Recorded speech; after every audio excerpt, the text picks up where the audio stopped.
beasiswa ini ada beasiswa pemerintah dan sebagiannya adalah beasiswa yayasan. Jadi kemudian beasiswa yayasan ini salah satunya adalah beasiswa yang dari Hizmet ini. Jadi Hizmet ini anak-anak yang ikut Hizmet ini sistemnya mereka tinggal di rumah, lalu kemudian di setiap rumah itu ada 5 orang atau 4 orang, dan satunya itu adalah imam rumahnya yang akan mengatur beberapa agenda-agenda rumah. Lalu kemudian bagaimana kita ketahui Hizmet ini itu juga banyak alumni yang dari Indonesia, dari sekolah-sekolah Turki datang ke sekolah-sekolah Turki yang ada di Indonesia datang ke Turki untuk sekolah. Dulunya Hizmet ini adalah gerakan yang mesra dekat dengan pemerintah. Tapi karena kemudian konstelasi politik di tahun 2013 baru terjadi gesekan. Jadi kalau kita melihat ditanya sama kita kasus Handika, kita lebih melihat itu dari informasi yang kita himpun. Jadi Handika ini lebih sebagai korban dari perseteruan politik yang ada di Turki. Jadi tidak benar kalau Handika ini disebut sebagai teroris begitu. Ya, Mas Azwir, para pelajar Indonesia yang berada di Turki apakah memiliki informasi yang cukup lengkap bahwa Hizmet ini adalah organisasi yang cukup terlarang di Turki sehingga mereka memilih untuk menghindari bergabung dengan organisasi seperti ini misalnya Mas Azwar? Yang perlu kami sampaikan bahwa sekarang dari 800 lebih mahasiswa itu 400 mahasiswa, ada sekitar 400 itu adalah teman-teman yang mendapatkan beasiswa dari Hizmet ini. Jadi harus dipahami bahwa mereka itu sebelum ke Turki, ada yang sekolah di Turki, ada yang sekolah di Indonesia, lalu datang ke Turki dengan kondisi geopolitik Turki yang stabil, yang baik. Lalu kemudian ketika sampai di sini di tengah-tengah ini ada gesekan. Jadi tidak ada istilahnya mahasiswa Indonesia sepengetahuan kita yang menentang pemerintah Erdogan atau yang menentang pemerintah Turki. Hanya dibalik saja logikanya bahwa teman-teman ini ketika datang ke sini, Hizmet ini balik dengan pemerintah, tapi di tengah jalan ini ada sedikit gesekan yang makin ke sini itu makin tajam. Di 2016 kemarin pemerintah mengatakan bahwa gerakan ini terlarang dan juga disebut sebagai gerakan teror. Tapi terminologi teror yang harus dipahami bahwa ini berbeda dengan teroris yang selama ini kita pahami di Indonesia sebagai ISIS misalnya. Apalagi tadi saya juga menghubungi keluarga dari Ibu Handika di Wonosobo bahwa anaknya juga adalah anak yang baik, dan di sini dari teman-teman yang mendapatkan informasi bahwa Handika ini juga sehari-harinya juga baik.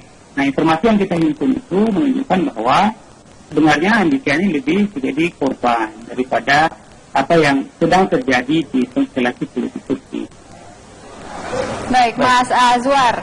Di sini ada Prof. juga yang mungkin ingin ikut berbincang dengan Mas Azwar. Ya. Silakan. Saya kalau boleh tanya terkait dengan akses terhadap yang ditahan ini, warga negara kita itu apakah diberi keleluasaan oleh otoritas tempat, terutama mereka yang dari kedutaan besar? Ya, posisi sekarang dia di Gaziantep, ditahan ya. Dan tadi saya juga berbincang dengan salah satu teman di sana, teman mahasiswa, yang dia mendapatkan informasi dari pengacaranya Handika. Memang sampai sekarang kita hanya bisa ketemu dengan pengacaranya dan belum bisa ketemu dengan Handikanya. Tapi memang di sana dia dalam keadaan baik. Nah, pihak KBRI di Ankara telah melakukan langkah-langkah untuk terus memantau dan mengintensifkan bagaimana caranya membebaskan Handika ini. Tetapi ada hukum Turki yang karena ini juga persoalan sensitif di Turki, maka kita sedang menunggu langkah-langkah itu dibentuk, dan sejauh ini belum bisa ketemu dengan sahabat kita Handika itu. Kalau aturannya kira-kira aturan apa yang disangkakan kepada yang bersangkutan berkaitan dengan masalah terorisme kah ataukah saya nggak tahu ya, mungkin di Turki ada undang-undang semacam undang-undang subversi.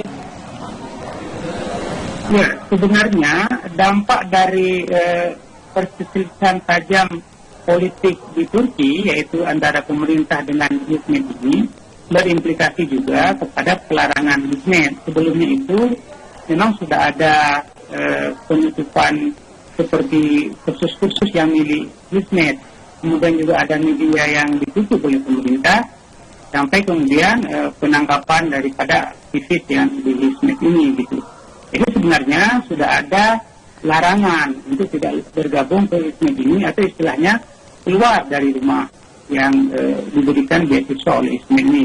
Cuma kan persoalannya teman-teman mahasiswa kita di sini itu, yang 400 orang ini yang datang ke Turki dengan beasiswa dari Hizmet ini, kalau dia keluar dia harus kemana gitu kan? Apa solusinya? Ini yang juga menjadi PR bagi kita semua, bagi pemerintah. Kalau misalnya teman-teman ini ditarik dari Hizmet, karena Hizmet ini disebut sebagai organisasi terlarang oleh pemerintah Turki, maka harus ada solusi yang diberikan kepada teman-teman ini, sehingga teman-teman yang sudah di Turki itu tidak lantas dia harus pulang, karena ada yang sudah setengah kuliahnya, ada yang selesai sebenarnya. Jadi kita mendorong ada upaya di pemerintah, kalau memang teman-teman ini ditarik dari Hizmet karena dia bertentangan atau dilarang di Turki, tapi ada solusi konkret yang diberikan teman-teman mahasiswa, supaya mereka bisa melanjutkan sekolahnya dengan memberikan rumah disewakan oleh pemerintah di sini, dan juga asrama pemerintah untuk seluruh mahasiswa Indonesia yang ada di Turki yang mendapatkan beasiswa Hizmet itu. Mas Azwar dan Prof. Hik, ini kita akan melanjutkan perbincangan ini, termasuk juga bagaimana solusi ke depannya. Tadi ada 400 kurang lebih mahasiswa yang mendapatkan beasiswa dari Hizmet. Saat lagi di Apa Kabar Indonesia.